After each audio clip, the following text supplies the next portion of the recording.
They had brought him in, shackled thick.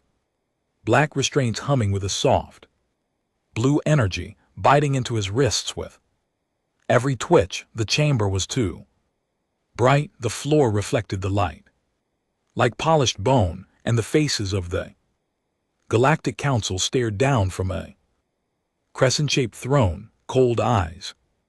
Ancient eyes, eyes that had judged countless species before him. Commander Elias Wren, born on a Dustridon colony, on the outer edges of the Sol system, stood alone, clears throat a single human on trial. The accusation: war, crimes against the Federation.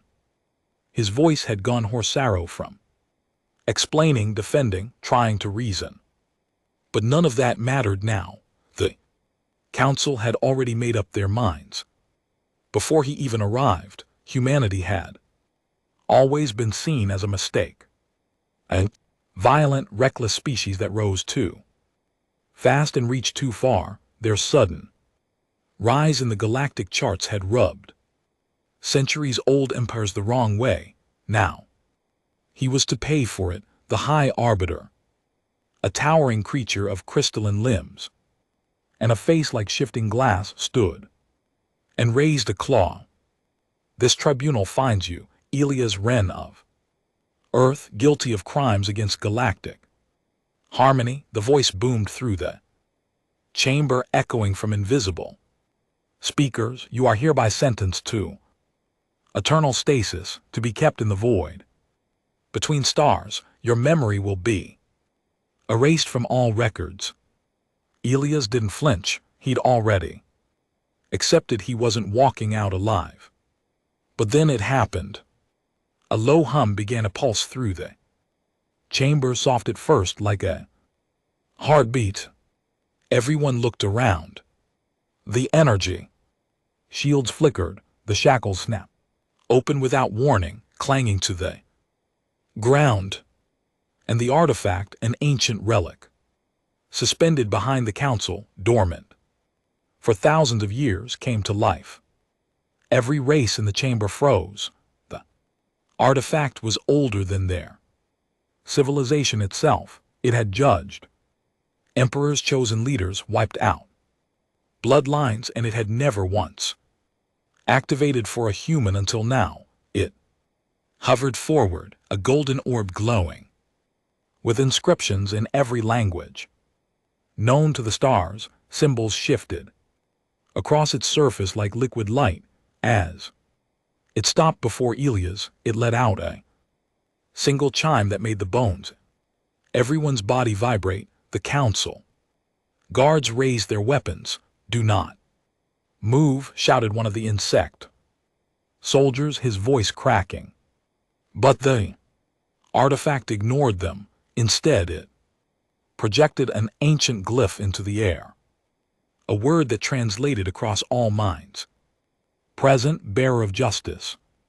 The silence was deafening. Even the High Arbiter stumbled backward. The artifact floated around Elias in slow circles, as if scanning him. Then, for the first time in its recorded history, it spoke aloud. Truth stands with this one. Panic rippled through the room. The guards didn't know whether to attack or kneel. Council members began arguing in hushed tones. Some reached for communication devices. Others simply stared at Elias like they were seeing him for the first time. Elias looked down at his hands. The shackles lay broken at his feet, and a faint golden glow traced the veins. His skin. What the hell is going on? He muttered. No one answered. The artifact turned once more to the Council. You judged falsely. You betrayed the balance. This one is not the criminal, but the witness. The High Arbiter's voice wavered for the first time. This is not possible. The records were altered. The artifact interrupted. He did not destroy the Zarin system. He saved it from you. Gasps broke out. One of the smaller Council members collapsed. Elias blinked. He hadn't told anyone. What really happened on Zarin, the truth, had been buried under classified reports and corrupted files no one believed.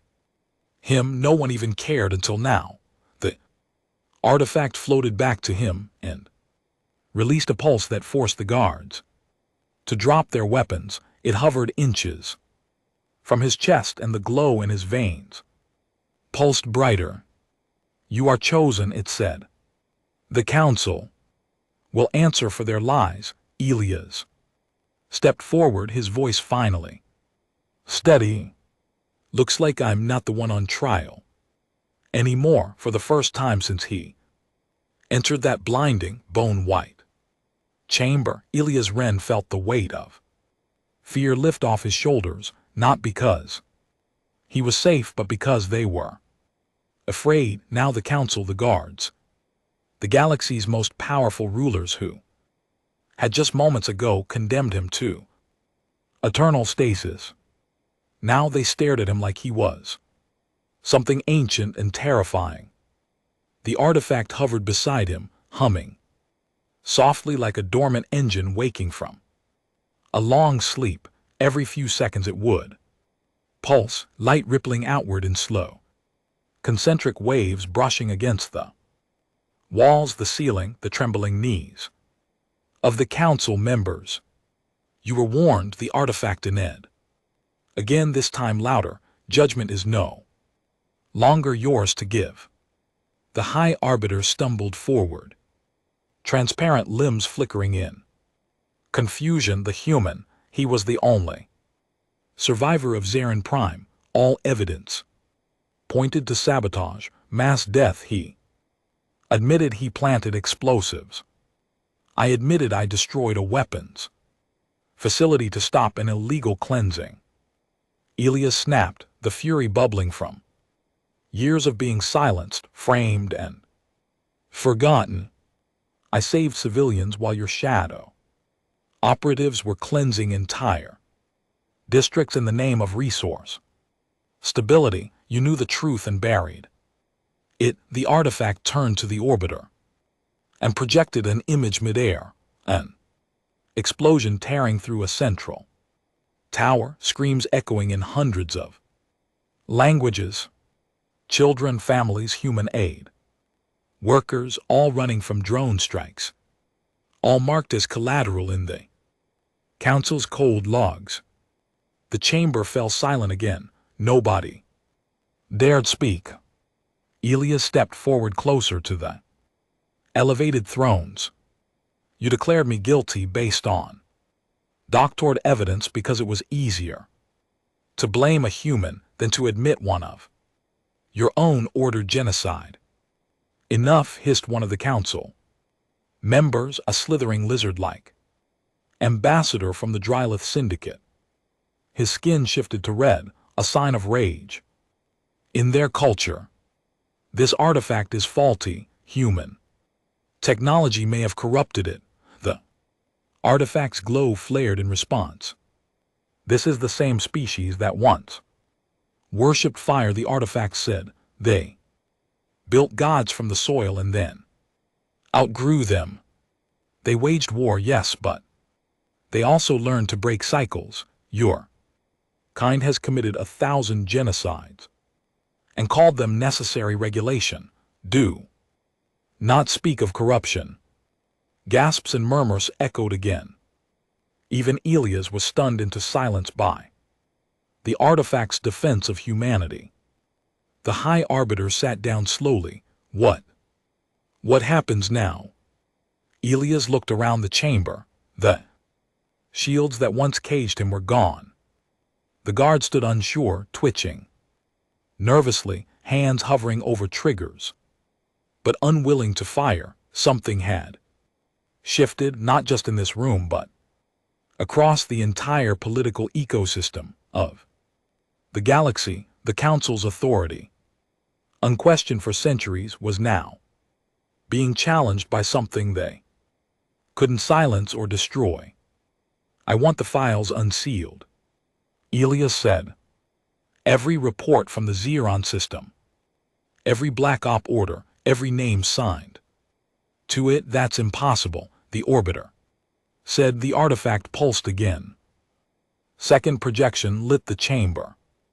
Dozens of files, holographic images of council meetings intercepted. Communications. Orders signed and sealed by the very members present. The signatures glowed like burning embers. You can lie to the galaxy, the artifact said, but not to me. A scream came from the far left of the council ring, one of the insectoid members, the same who pushed hardest for Ilias' execution, dropped to his knees as the artifact floated toward him. No. Wait, he begged, mandibles clattering. I didn't authorize the cleansing. I only approved funding. The artifact stopped above him and projected a memory from his mind, pulled out like a thread from an unraveling cloth. A meeting, a discussion, laughter as human casualties were discussed in numbers and graphs. Then silence. The council member's body stiffened. In seconds his form turned gray. Dust crumbled into nothing. Ilias took a step back, stunned. What the hell was that? Judgment, the artifact said. More guards entered the chamber now, responding to silent alarms. Heavily armed, armor-clad enforcers of the Galactic Peace Division. They surrounded Ilias in a wide arc, weapons raised. The artifact floated between them and him. Stand down. This human is now under my protection. Any attack on him is an attack on balance. Bullshit, growled one of the captains, a three-eyed brute from the Raka Legion. This is a human trick. He's using ancient Tectu before he could finish. The artifact blinked and the entire room shook. It wasn't just the chamber, the entire council station orbiting the neutral star near Ardo 6 trembled like a wounded beast. The lights flickered. Emergency sirens flared in every language. Outside, the space beyond the windows shifted. Ilias turned to look and nearly choked. A fleet, but not one that belonged to any known galactic force. These ships were older, black as obsidian, angular. Silent, they hung in the void like waiting executioners. They come, the artifact whispered. Those who watched, those who you thought long gone. What are those ships? Ilias whispered. The artifact pulsed again. The architects, the first witnesses. They built the original code of judgment. They were erased from history by this council. A shockwave of fear rippled through the council. The High Arbiter stood again, panic radiating through its crystalline body. No, they were myths destroyed. In the devouring wars, you erased them because they questioned you, the artifact said. Now they return to restore balance. Ilias stared at the fleet, his chest tightening. Are they here for me? They are here for justice. The doors to the chamber slammed shut. No one left, no one entered. Ilias turned back to the council. You had a chance to make things right. I spent 3 years rotting in a cell for saving lives. You made me out to be a terrorist to protect your image. I begged for truth, for transparency, and you called me a liar. You're still just a human, snarled the Delith ambassador, a savage pretending to be noble. Ilias' fist clenched. Then, let's see what a savage does with the truth. Suddenly the artifact dimmed. For a moment everything was still. Then it projected one final symbol into the air. A glowing sigil that appeared in the minds of every being across the galaxy. News streams buzzed. AI feeds lit up. From the minds of Cypher 2 to the crystal gardens of Even Prime. Every species paused as the message Echoed in their thoughts, justice reawakens, truth will no longer be silenced. And below that, Elias Wren, bearer of justice, the artifact turned to Elias. Once more, you are not done. This was merely the first ripple of what? A reckoning. Behind them, the doors finally opened.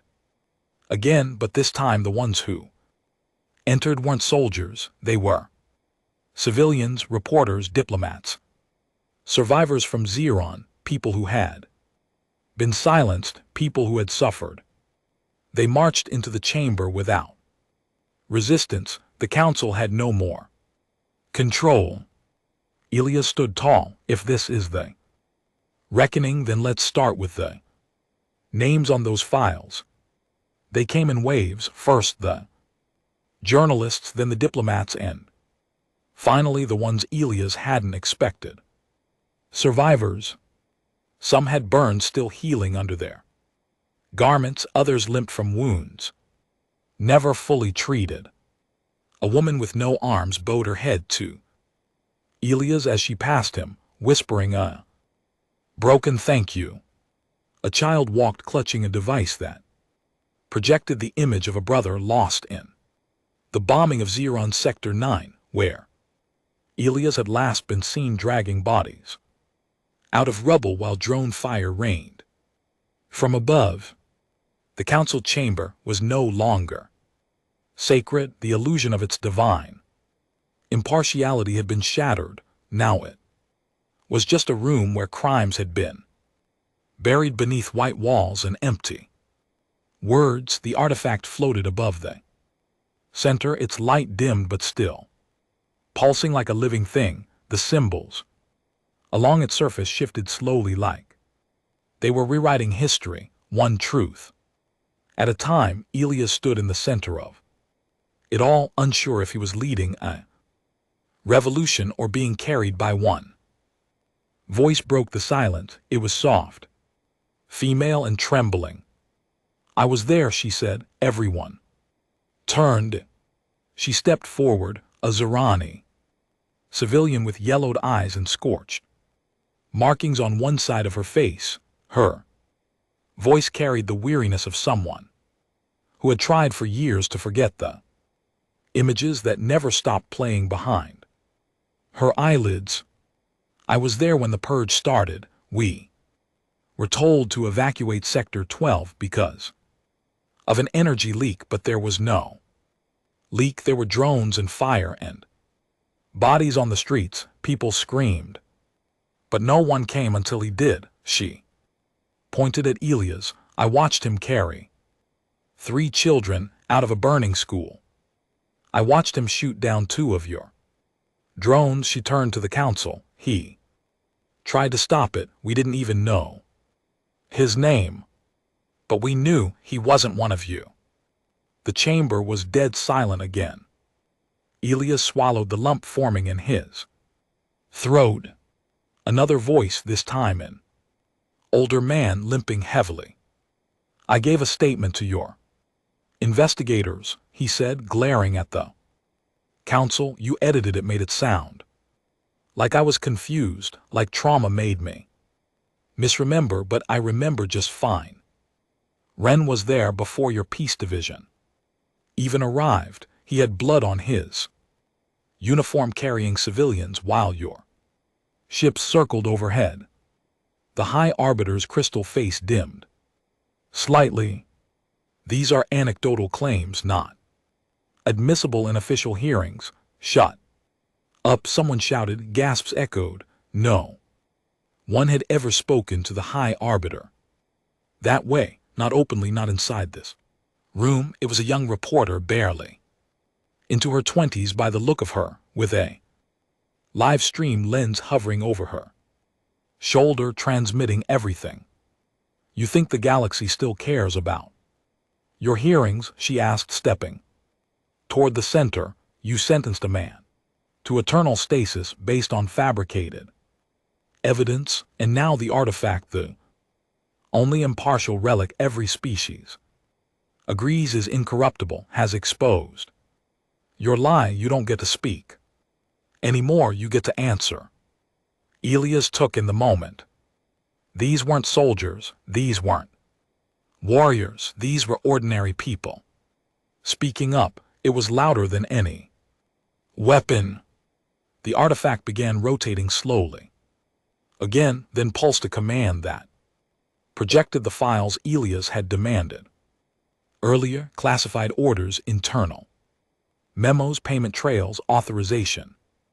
Logs the dam had broken, one particular file floated above the others, glowing brighter, a voice recording. Operation Ashfall approved. A voice said. Elias recognized it. It was the Draith ambassador who had accused him earlier. Eliminate the destabilizers in Xeron. Collateral risk acceptable, spin it on. Human interference if possible, Ren is a liability. If he survives, silence him. The ambassador's face turned a sickly shade of green. That's forged. That voice could be verified. The artifact said multiple timestamps origin. Authentication confirmed. The Drael ambassador slumped into his seat defeated. Elias exhaled slowly. It had taken years, torture, isolation, the feeling that no one would ever know what really happened, and now one by one the truths he bled for were flooding into the open. He turned toward the council. You called my species reckless, primitive, but it wasn't a human who ordered children to be burned alive. It wasn't a human who covered it up. High Arbiter stood once again, quieter. This time, there must be balance, it said. We cannot allow this to spark chaos. 100 systems rely on the stability of this council. Elias walked forward until he stood just below the crescent-shaped ring of thrones. You lost the right to speak of stability the moment you traded lives for silence. For the first time, he looked not at the council but at the civilians, the reporters, the survivors gathered below. Justice doesn't begin in a chamber. It begins when people stop accepting the lie. That's what they did. That's what I'm doing now. The artifact pulsed again, brighter than before. Designation confirmed. Catalyst. New symbols lit up across its surface. And then, without warning, a surge of energy burst from it like a shock wave. Everyone froze. The holographic projections turned into a map of the galaxy. One by one, systems began lighting up. Elias stared, mouth slightly open. What is this? The artifact's voice filled the air. Nodes of injustice, unresolved purges, suppressed uprisings, buried war crimes. Truth sealed by this council over the last 400 years. More systems lit up, red points glowing across the galaxy like infected wounds. Holy stars, one of the journalists whispered.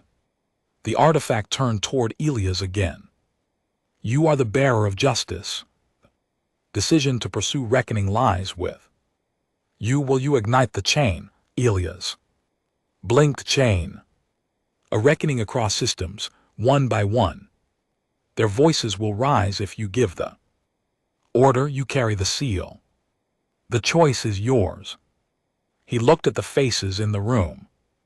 Survivors, truth-tellers. People who'd had their stories silenced because power didn't care about pain. And then he looked at the council, still seated, still trying to process the fact that their control was evaporating with every second. If he said yes, he knew what it meant. Chaos, revolts, uprisings in systems that had simmered for decades under the weight of lies. It would tear down entire regimes. Galaxy wouldn't go back to normal, and maybe that was the point. He looked down at his hand, still human, still scarred, still shaking from years of war and loss and betrayal.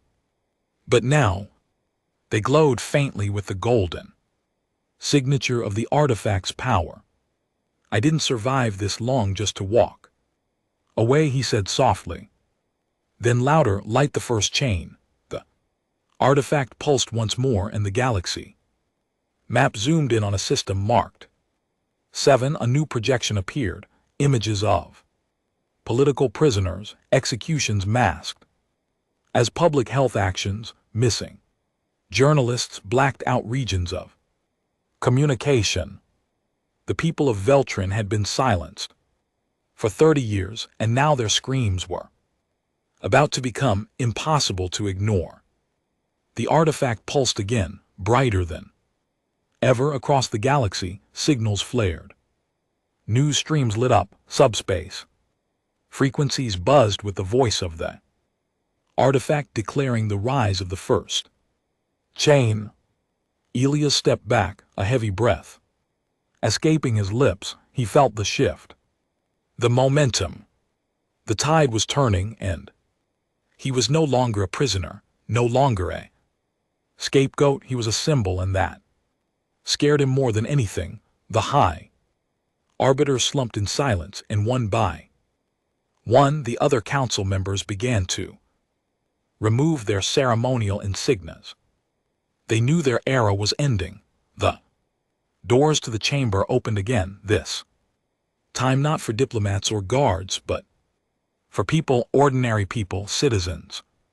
From Tren, from Zarin, from systems Elias didn't even recognize. They had heard the call. The bearer of justice had spoken, and they came not to beg, not to cry, but to take back what had been stolen. They came like a storm held back too long. Veltrin 7 lit up first, just as the artifact had shown. Within a day of the chain being triggered, rebel broadcasts began piercing the councils. Blackouts, underground networks emerged, organized, furious, armed with truth, and finally with something to fight for. And Elias watched it all unfold, not from a command center, not from a throne, but from the corridor of a space station still reeling from the death of silence. He sat alone, hands clasped between his knees, eyes fixed on a translucent monitor showing fragmented feeds of the uprising. A woman on Veltrin dressed in ragged robes stood on the wreckage of a government building with a projection of Elias hovering beside her. We were told justice was a myth, that the system could not be changed, but look at this face. She pointed at his image. This man was buried alive by them, and he rose. So will we. Elias leaned back, breath shaking. He never asked to become a symbol. He just wanted to survive, to tell the truth. But the artifact had given his pain a voice louder than warships. Bearer of justice, came the artifact's smooth voice from behind. The second chain is ready. Elias turned. The orb floated in the air, inscriptions along its shell glowing in new languages, shifting symbols from hundreds of species. It never rested, it never slept. I thought we were waiting, Elias said quietly. Veltrin's barely had a full day. We should see what happens before. Injustice waits for no balance, the artifact replied. Each delay allows another lie to take root. Second chain. Zithon belt. Elias winced. Zithia, he remembered that one. A massive ring world system that the council had once declared fully democratic, but everyone knew their elections were run by AIS built and trained off council data models. Votes that one approved disappeared. Dissenters were reclassified as malfunctions. He looked again at the swirling galaxy map. More red pulses were appearing. Zithia, he murmured, do they have leaders? 3 factions, all corrupt. 1 insurgent cell, waiting for a Signal and they'll act if I trigger the chain. The artifact floated closer. They already are. They just need a name to rally under. Ilya stood, the weight in his chest. Building again, he wasn't leading armies, he was lighting matches, and yet he felt like he was holding a galaxy full of dynamite. The door behind him opened with a hiss. It was Commander Tari Solin, former Peace Division turned whistleblower, now acting as Ilya's reluctant advisor. Towering woman with pale skin and with silver and one mechanical eye that always made her seem half a second ahead of everyone else. Council just issued a formal denouncement, she said, tossing a hollow pad onto the bench beside him. Called you a rogue terrorist backed by alien tech, said the artifacts. Malfunctioning. Ilya's gave a humorless smirk. Let me guess, they're still using my face to scare people into obedience. Exactly, except now it's backfiring. She tapped her wrist and a new feed projected above them. It showed a children's protest on Draven Station. Kids barely 12 holding signs drawn with markers on recycled metal sheets. Truth has a name. Ilya's Ren, Draven. Used to be a Peace Division stronghold. Solon added, now even the kids want you to burn the system down. Ilya's exhaled hard. I don't want to be a messiah, I just want the truth to matter again. Solon's mechanical eye warred softly. Then keep doing what you're doing. Truths never had teeth this sharp before. The artifact pulsed again. Shall I activate Zethia? Ilya's nodded slowly. Do it. Within moments, new chains lit up on the map. 1,000 screens began broadcasting footage the council had buried for decades. Labor camps disguised as youth meets, executions in the name of algorithmic reform, the silencing of historians who dared question the council's origin myth, and Ilya's name glowed in the corner of every broadcast. He didn't sleep that night or the next. Each day brought new transmissions. Some were triumphant, entire planets declaring independence, leaders stepping down under pressure from their own people. Others were darker, massacres, blackouts, full-scale suppression. The council hadn't given up. They were pushing back hard, and then came the message that made Ilya's feel something crack inside his chest. Zarin resistance, Solon said, walking in with her usual cold expression. But her voice was off, quiet, almost uncertain, clear as throat. What happened? Ilya's asked. She handed him a file. It wasn't a report, it was a plea, a video transmission smuggled out of the remnants of Zarin Prime. A teenage girl no older than 17 stared into the lens with blood on her face and the sounds of explosions behind her. They're rounding us up again, she whispered. Same drones, same lies, but this time we have your name. We know the truth. Don't let them bury us again. Please. The feed cut out halfway through her sentence. Ilya sat frozen. She was just a child, like so many he'd carried out of the rubble years ago. The room around him blurred. It felt like Zarin all over again. The smoke, the screams, the helplessness clawing at his ribs. I want the Zarin chain lit now, he said. The artifact hovered almost solemnly. Zarin was the origin point. Its return will spark full rebellion. I don't care, light it. A second passed. Then a third. The artifact pulsed. Star map zoomed in. Zarin glowed red, then gold, and in the next hour a wave swept across the system. Old resistance fighters emerged from hiding. Civilian networks jammed council frequencies. Civilians hacked into drone networks and turned their own oppressors' machines against them. Even exiled soldiers returned not to fight for the council, but to bury it. And through it all, Elias' name spread like wildfire. Bearer of justice, hours later he stood in front of the massive windows of the artifact chamber, watching the distant fires of revolution flicker in the stars. Solon stood beside him, quiet for once. "You should prepare yourself," she said. "For what? For what happens when you win?" Elias glanced at her. "You think that's possible?" She nodded. "And I think the galaxy's not ready for it. The council was a monster, sure, but it was an organized one. When it dies, chaos comes next, and people will look to you to control it." He turned back to the stars. "Then maybe I shouldn't win." "Too late," she said. "You already are." The door opened again. This time it wasn't a report or a broadcast. It was the artifact. Its hum was quieter now.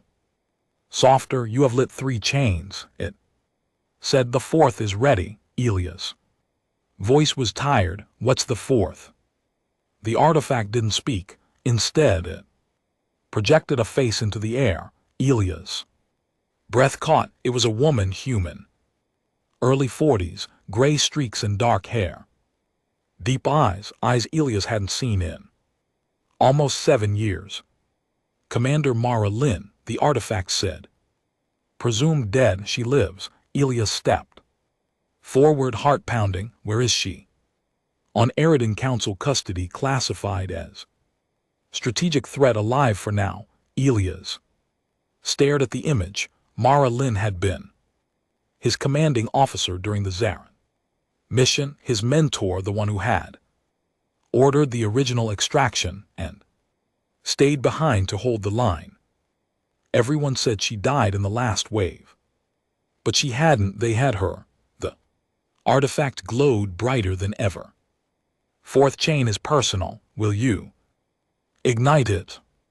Elias didn't answer. Not right away. He looked at Solon, at the galaxy map, at the thousands of systems already waking up, and finally at the face of the woman who once taught him that duty didn't mean obedience. It meant doing what was right when everyone else was silent. He closed his eyes, then said, "Light it." The skies over Eridan Prime weren't natural anymore. They pulsed with the dull red glow of an artificial atmosphere, a manufactured haze that blanketed the massive mega structures stretching across the planet's horizon. Corporate temples, data tombs, prison towers designed not to rehabilitate, but to erase. It was a graveyard of memory. And deep beneath its surface, in a facility marked only as Vault 0, Mara Lin was alive. Elias Wren stood aboard the Scour Light, a commandeered stealth cruiser built by ex-consul engineers, now defected to the cause. It drifted silently up Eridan's upper stratosphere, cloaked by experimental tech stolen during the Zathian chain revolt. He stared at the live feed on the hollow screen, the blinking red beacon that marked Vault 0's location. She was really there. Mara Lin confirmed. "Cell block G2 said." The artifact floating beside him in the command deck, vital signs declining. Neural degradation detected, cognitive suppression, drug levels exceeding critical thresholds. Elias felt his stomach tighten. "They're breaking her. She holds key intel. Council deemed her memories volatile. If she dies, so does evidence of protocol. Cinder. Protocol Cinder," he whispered. The last operation on Zarin, the one Elias had always suspected, was never about peacekeeping, the one the Council blamed on human recklessness. If Mara remembered what really happened, It could bury the council once and for all. Solon stood near the viewport, arms crossed, already suited in tactical gear. She's the last loose end, she said, and they're keeping her buried. For a reason, then we dig her out, Elias said. Behind them the crew moved silently. Humans, Varn defectors, even two synthetics liberated from council drone colonies, not a traditional army, but it didn't have to be. This wasn't a war, it was a rescue. The artifact hovered into the center of the room, emitting a soft pulse. Iradin is shielded, it said. My influence is limited below level 5. You will be on your own past that depth. We plan for that, Elias said. Just get us inside. Solon smirked. Infiltration window opens in 47 seconds. Better strap in. Elias sat in the jump cradle, pulling his harness tight. His heart was pounding harder than it had in any battlefield. This wasn't like lighting a chain from a distance. This wasn't strategy. This was personal. He was going down there for her, the one who stayed behind when everyone else ran, the one who told him when everything else collapsed, if they ever take me, don't come for revenge. Come for the truth. He didn't know what he'd find in Vault Zero, if she even remembered him, but none of that mattered now. The lights dimmed. The cloaking field adjusted. And then the scour light dropped them. They hit the atmosphere like a ghost. Silent, fast, invisible. The insertion pod carrying Elias and Solon sliced through the red haze. Without leaving a trace, automated sensors blinked past them, blind to the craft's hacked transponder. They landed hard, deep in the industrial outskirts of Zone 6, a maintenance sector close to the under rails that led straight to the prison complex. Elias shoved the hatch open, the metallic air of Aridin stinging his nose, chemical processed. Lifeless, the underrails stretched like black veins under the city. He turned to Solon, who was already activating the scrambler unit on her wrist. You sure your contact gave the right codes? Solon grinned. He owed me a favor. I saved his daughter from a council extraction back on. People are paying their debts these days. They moved quickly through the darkness, down rail tunnels, past abandoned worker bays, dodging drone patrols. Artifact remained linked to Elias. Neural implant, its voice soft in his mind. Security net will detect you in 8 minutes. Move fast. They found the elevator shaft leading to the lower tiers of Vault Zero. Elias stared up the long column of silence, then looked down into the black below. I hate these parts, he muttered. Solon grinned. I don't mind them. Reminds me of my soul. They descended on zip lines, silent and fast. Elias' muscles burned by the time they landed on the graded platform of level 5. Ahead was the checkpoint, the last one before the facility's black core. 2 guards, 1 drone, standard issue. Too slow. Solon stepped forward with the elegance of a predator and took down both guards before either had time to scream. Elias neutralized the drone with a pulse. Round to the sensor node, they moved. Vault Zero's corridors were narrow, metallic, and deliberately dehumanizing. The walls were reflective and distorted, warping your face as you passed, like you were already fading. Elias' pulse hammered in his throat as they reached the access console. I'll breach the system, Solon said, tapping rapidly on the cracked keys. Find her cell, get the suppression field down. Elias stood guard, his rifle aimed down the hall, then over his comm link. Her name Marilyn Selg 2 down corridor. Left sector code green confirmed. Elias. Ran the hallway felt endless. He passed. Door after door, each labeled with numbers, each echoing with silence. Then he saw it, G2. The door was sealed with 3 locks, each was biometric. Artifact, he whispered. A pulse lit up. In his head, one by one the locks snapped open. The door hissed. Elias stepped inside, and there she was, Mara Lynn, bound to a reclined chair, IV lines in her arms, her face pale and sunken but alive. Her hair was streaked gray, her eyes barely open, lips cracked, but when she saw him she blinked, and then a whisper. Ren, his throat locked up. Yeah, he said. Yeah, it's me. Her lips trembled. Took you long enough. Tears blurred his vision. He rushed to her side, tearing out the IV lines, catching her as her body sagged into his arms. You're okay, he said. You're okay. Now I've got you, she coughed, still. Dramatic, huh? Elias laughed through the tightness in his chest. Shut up.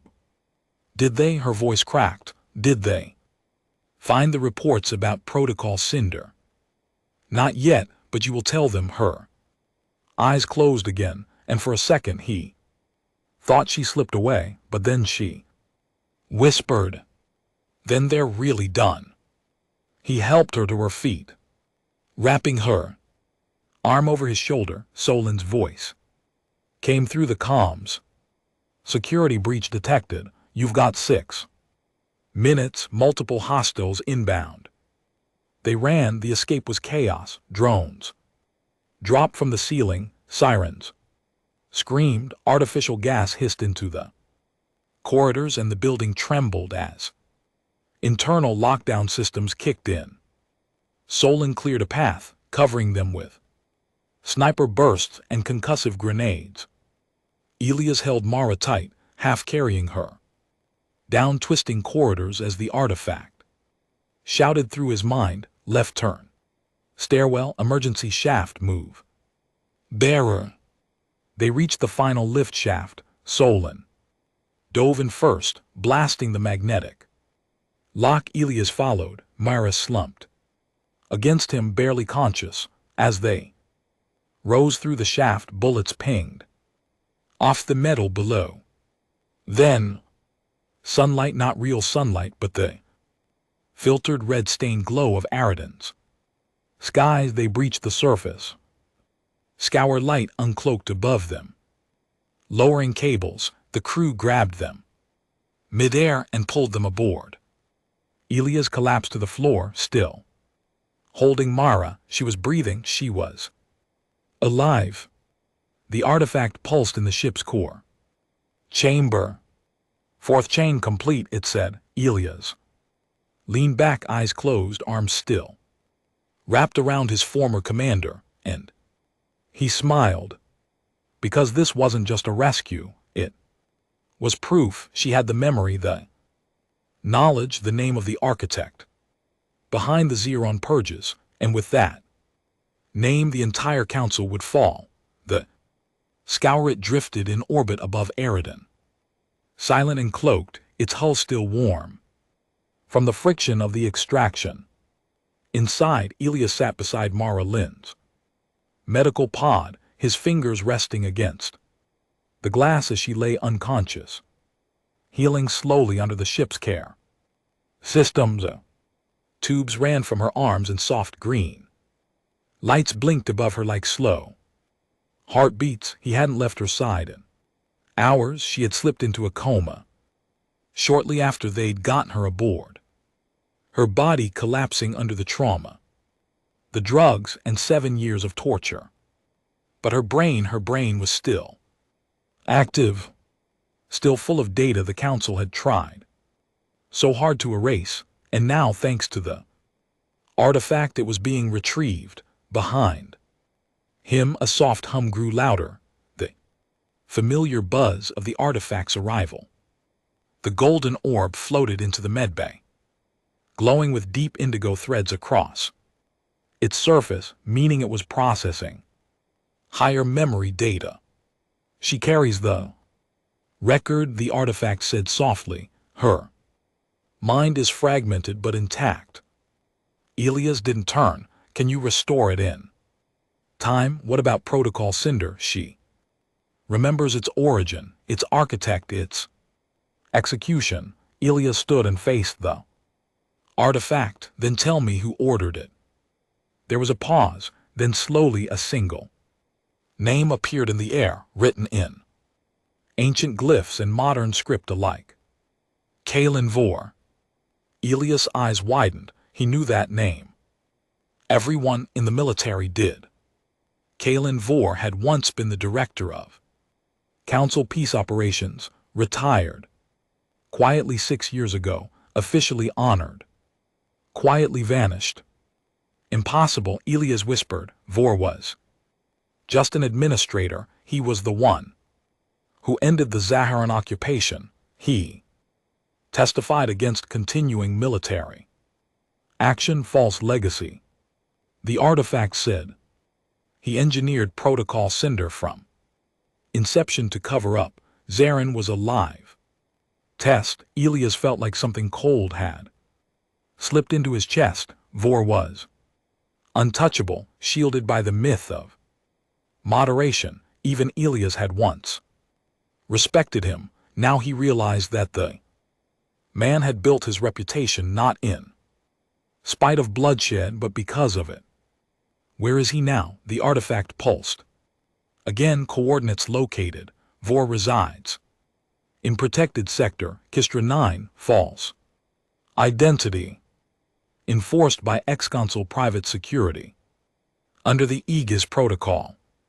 Kistra. Elias nearly laughed. That's a diplomatic safe zone. He's hiding in a luxury dome while the galaxy burns. Yes. Elias turned away, rage beginning to pulse in his jaw. He clenched his fists. All the uprisings, all the protests, all the chains he'd lit, and the one responsible had been sipping fine synth wine behind a security wall the entire time. He was the eye of the storm. Solon entered the medbay, already armored. Eyes sharp. You saw it. Elias nodded. Then we move, she said. No, not yet. Her brow twitched. What? He looked at her. We don't just kill Vore, we expose him completely, not just to rebels, to everyone. Solon crossed her arms. You think a man like Vore hasn't planned for that? He's already scrubbed clean. His records are curated. His legacy bulletproof. You'll need more than Mara's word. I'll have it, Elias said. The artifact extracted more than her memories. It pulled the command signatures, Vore's voice, his retinal ID. He turned to the orb. Tell me you have that. The artifact glowed brighter. Confirmed. Full authentication data retrieved. You possess the final piece. Elias frowned. Me. Your testimony, your memory of the fallout, your exile. It completes the timeline. The room went quiet. Solon looked between them. So what's the plan? We break the dome, Elias said.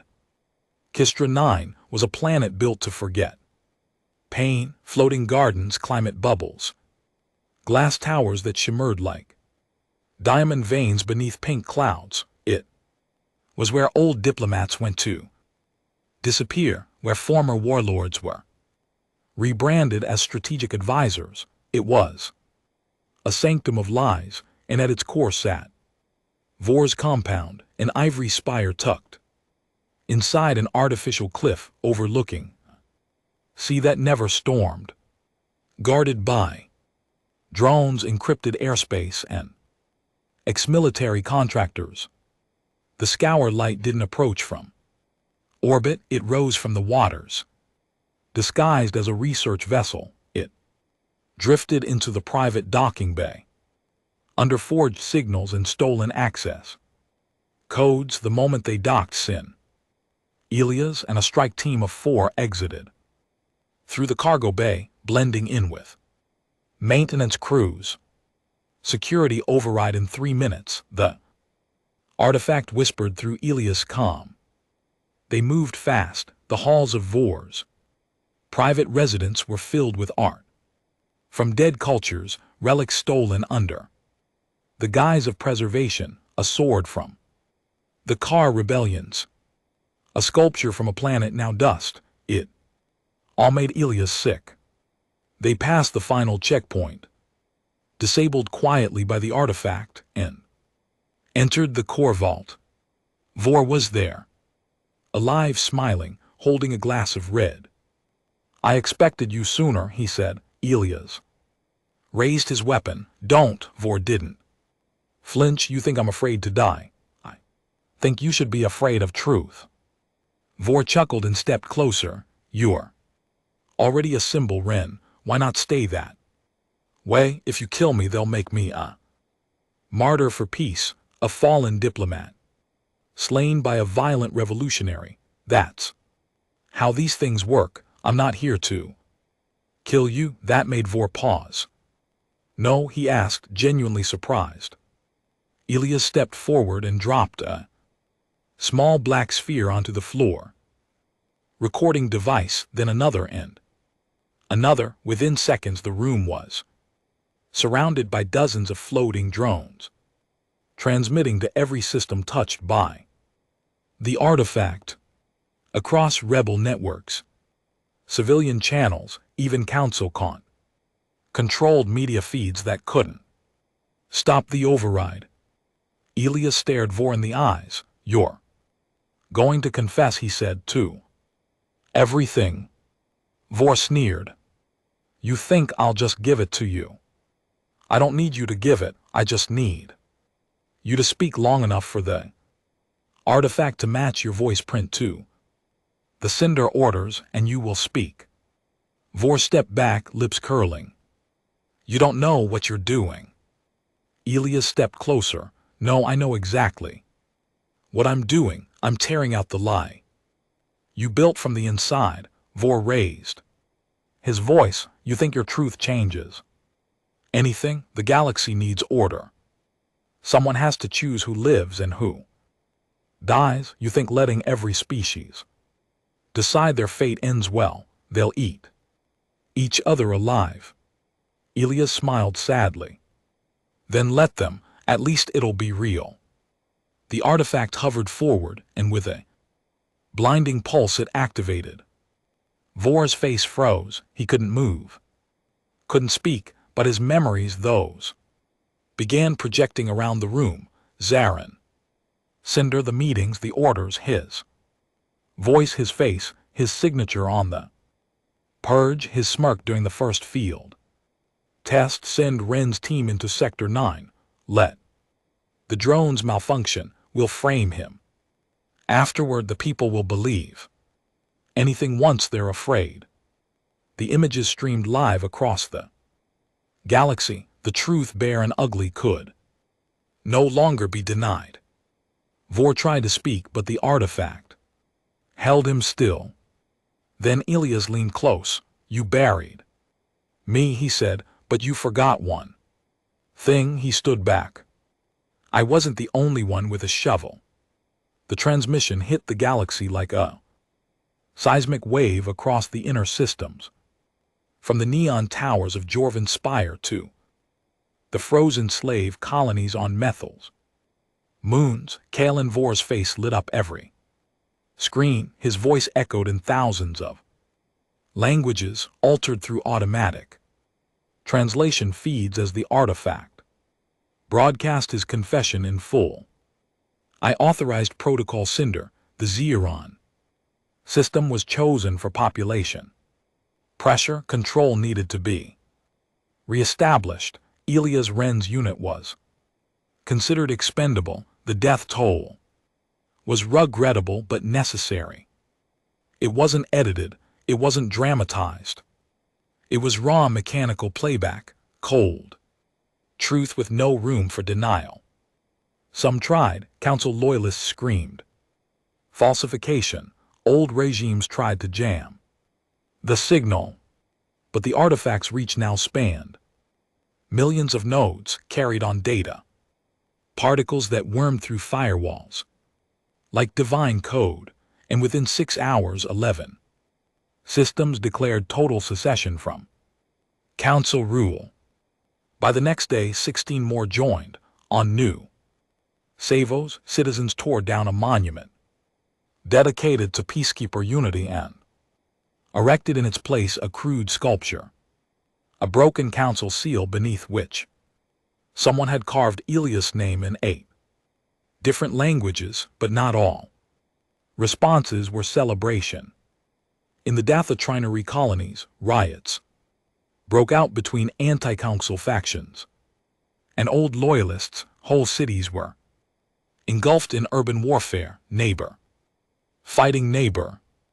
In Zaros 3, former Peace Division generals declared a new regime in direct opposition to the Justice Rebellion, claiming the galaxy was falling into chaos under Ilias' name, and on Kistra 9 as the artifacts transmission ended and Vor's body was carried away by rebel enforcers. Ilias stood in the silence of the now exposed compound, watching through the glass as his name once again became more than just a name. It was fuel for hope, for rage, for vengeance. Solon entered the chamber, still dressed in black tactical gear, her face unreadable as ever. "It's done," she said. Ilias didn't respond. "He's finished," she added. "His whole legacy gone." He nodded once, but his chest didn't fill with relief. Just a heavier kind of silence. The kind that comes after the first wave of victory, when you realize there's another behind it, and another still. And each one carries a cost. The artifact hovered beside them, glowing dimly now. 562 subfactions have declared open insurrection, it said. Council communications are collapsing. Regional militaries have split into 4 major alignments. Solon turned to Ilias. "It's happening. Everything we hoped for. You cracked the spine." Ilias stared at his reflection in the glass. "Then why doesn't it feel like we've won?" They returned to the scour. Light in silence. Mara Lynn was awake now, barely. The medbay was quiet but alive, machines humming, fluid IVs pumping through her weakened body. She looked older, thinner, and harder, but her mind was sharp. Sharper than it had ever been. Ilias sat beside her, hand on hers. "You did it," she rasped. "Not alone," he said. She blinked slowly. "Vor's gone," he nodded. "Every lie stripped bare across the galaxy." She coughed, a grim smile on her lips. Good. Then her expression darkened. "But you know it's not over, right?" "I know, because they don't just die when the truth comes out. They scatter, regroup, rebrand.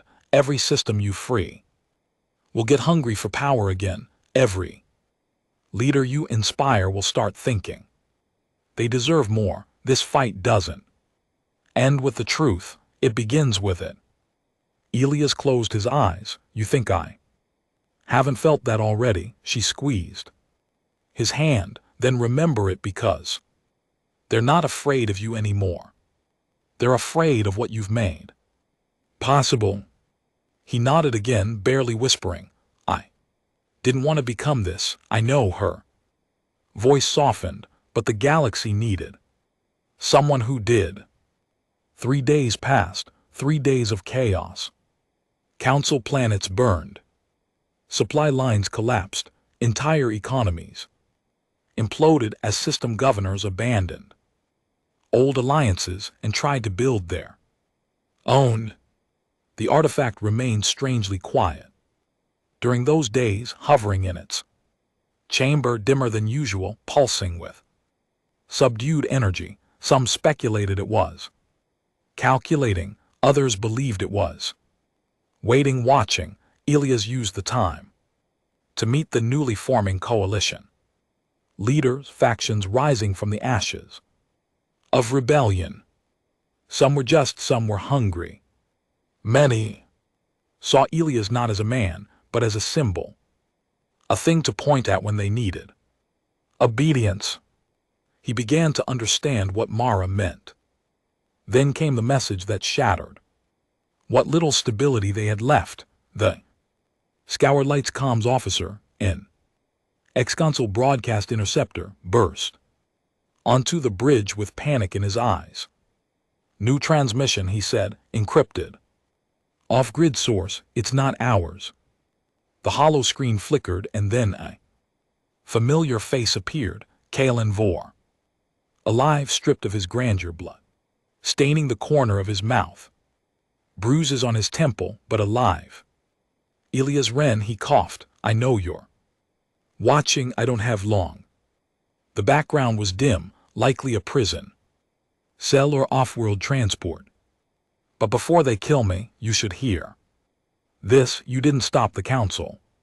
You just broke the glass. What's coming now is his worst. He laughed bitterly. You think you freed them, but all you've done is unleashed them. Do you think systems ruled by fear know what to do with freedom? They'll eat themselves. They already are, and you'll be the one they blame. The screen glitched, but his voice kept playing, repeating, you'll be the one they blame. Elias stared at the screen, frozen. Mara was right, so was Vore. This wasn't over. This wasn't even justice anymore. This was a collapse, and now the galaxy expected Elias to hold it all together, with a name and a legacy he never asked for. That night, Elias stood alone in the artifact chamber. The orb floated before him, pulsing low and slow as if mourning. Did I do the right thing? He asked. The artifact did not answer immediately. Instead, it projected a sequence of images into the air, dozens of faces. Children laughing in the streets of Xeron, civilians voting in Zetha, the elderly woman from Trin hugging her granddaughter after the last drone was shut down. Then it showed images from elsewhere, bodies in the streets of Datha, warlords declaring new empires. Planet, the name blurred by the chaos, falling under a new tyranny. Its banner showing Elias' face beside the word purity. He stepped back, shaken. What is this? The artifact's voice was soft. Reckoning does not choose sides, it reveals. What comes after depends not on justice, but on power. Elias shook his head. Then what was all this for? For truth, the artifact replied, but truth is not peace. Truth is fire. Elias dropped into a chair, exhausted beyond words. Then give me one answer. Ask, do I keep going or stop now? Walk away before I burn it all down.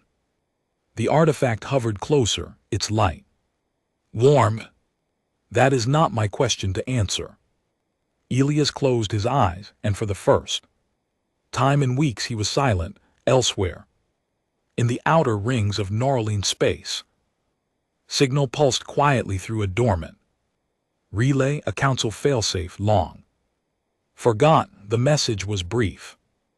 Artifact compromised. Justice protocol breached. Commence phase Omega. In the dark, something ancient stirred.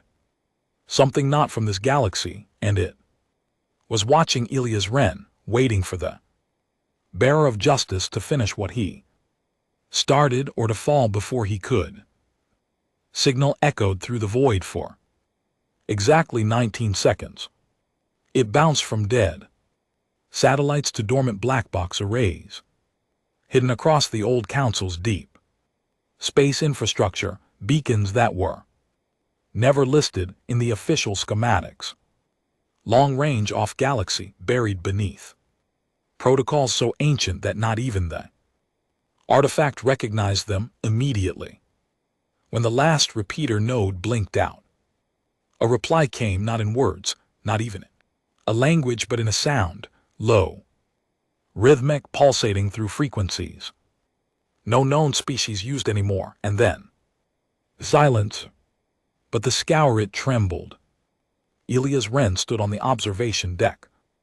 As the stars outside flickered, unnaturally, it wasn't visual, it felt like something was folding space, just beyond what the eye could see.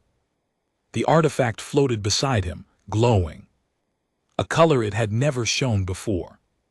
Charcoal gray shot with veins of deep blue. Alarm.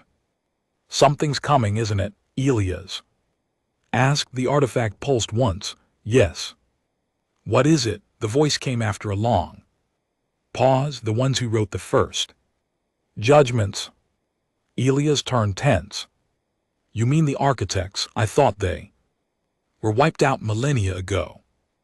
The artifact hovered slowly, as if cautious. No, the architects were only messengers. What comes now is older. Beyond council, beyond rebellion, they once created the scales by which justice was measured, and they have awakened. He blinked. Because of me, because of what the galaxy did in your name, outside. Several stars blinked and didn't come back. In the heart of the scour light, Marilyn watched the ship's interface. Glitch, symbols appearing across data feeds she'd never seen before, bypassing every security layer. These aren't ours, she whispered. Solon stood behind her, reading the screen. What do they mean? The symbols shifted, melted into recognizable glyphs. Judgment. Incomplete. Cycle unstable. Bearer must stand trial.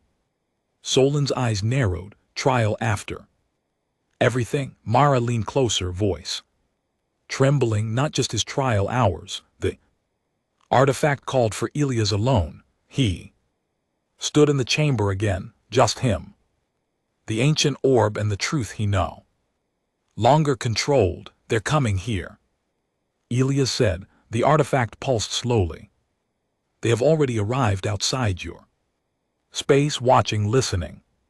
What do they want to determine if justice was truly served? Elias swallowed hard. Then give them the recordings. Let them see Vor's confession. Let them see the chains, the systems we freed. They have the artifact said. That is not what they seek. Then what? You? A projection lit the chamber, not a star map but a spiraling display of cause and consequence. One decision branching into thousands. One truth leading to chaos, to rebellion, to executions, to new tyrants rising where old ones fell. And at the center of it all, Elias Wren. You did not simply reveal the truth, the artifact said. You ignited it. You became the fulcrum upon which power shifted. You broke the wheel, and now everything's falling apart. Elias finished. He turned away, fists clenched. They're going to kill me, aren't they? These first judges, or whatever they are. They want to erase me. No, said the artifact. They want to see you. The walls darkened, light bent, and suddenly Elias was not on the scour light anymore. He stood in a white expanse. No walls, no ceiling, no ground, just space and light stretching forever. Before him, three figures emerged, not solid but silhouettes of shifting energy. Each radiated silent, like gravity. One burned like a dying star. One shimmered like glass under pressure. The last one was completely dark, pulsing with unreadable motion. Elias couldn't speak. He didn't need to. They were already inside his thoughts. You declared justice in our name, one of them said, their voice echoing like a memory. But truth without wisdom breeds suffering, said another, and justice without mercy becomes vengeance. The last whispered. Elias stepped forward, unsure if his feet touched anything at all. I didn't ask for any of this, he said. But you accepted it, the three said as one. You don't understand, Elias said. The galaxy was drowning in silence. People were begging for something.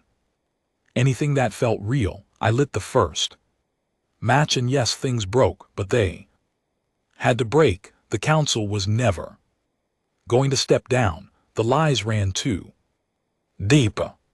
The Dark One stepped forward, its presence colder than vacuum, and now warlords rise in your image, cities burn under your face, children fight over what your justice means. Elias hesitated. Then what was I supposed to do? Let them keep killing? Let Vor become a god while Xeron's ashes cooled? You were supposed to carry truth, not become its weapon.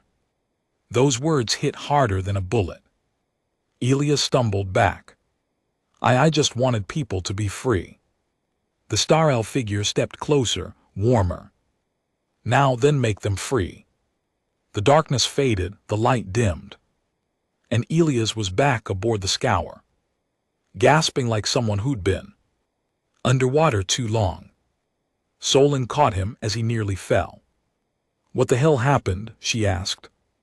They judged me, and he looked up. Dazed, they're giving me a choice. It came down to this. The artifact hovered in the center of the war table, around which Elias, Solon, Mara, and the rebellion's senior leaders stood. The galaxy was in chaos. Systems demanded leadership. Factions wanted unity.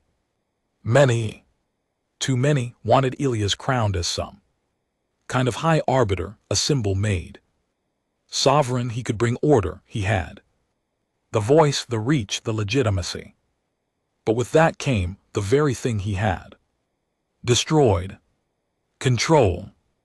Elias stood silent as the artifact displayed two paths. One, Elias would accept the mantle. He would become the new voice of justice. The systems would unify behind him, and order would return under his rule, not as a tyrant but as a benevolent figure, a necessary evil. Many argued to stabilize the chaos. Two, he would vanish, refuse power, let the system shape themselves, let the people take their futures without his name shadowing every decision. Galaxy would fracture longer. The rebuilding would take decades, but it would be real. Solon placed her hand on his shoulder. You already know what you're going to do. He nodded, then stepped into the center. I'm not a leader, he said. I'm not a ruler. I'm not a god. I was just the one who got out, the one who wouldn't shut up. He looked at the others, eyes heavy. If I stay, this becomes another throne. If I take the power, even with good intentions, I become the thing we fought. A better prison is still a prison. He turned to Mara. She nodded, understanding. I'm leaving, Elias said. You can't. One of the resistance leaders started, but Mara silenced him with a raised hand. Elias looked at the artifact. Erase me. The room froze. The artifact pulsed. Confirm request. Global neural delinking. Legacy severance. Symbol decoupling. Confirm it, Elias said. No one will. Remember your name, the artifact warned. Not fully, not clearly. You will become myth. Good, he said. That's all I ever was. The Scouret left orbit 2 days later. No one knew where Elias went. Some said he vanished into deep space. Some believed he was taken by the first judges. Others believed he died on a remote moon building schools with his bare hands. But across the galaxy, things began to heal, not through him, but because of what he'd started. And in the ruins of the council, something new grew, slower, fragile, but real. Not justice from above, justice from within. The artifact was sealed beneath the Neutral planet of Vitrax hidden from power-hungry hands guarded by the people. It never glowed gold again until one day far in the future, a child touched its surface and it whispered, "Truth waits."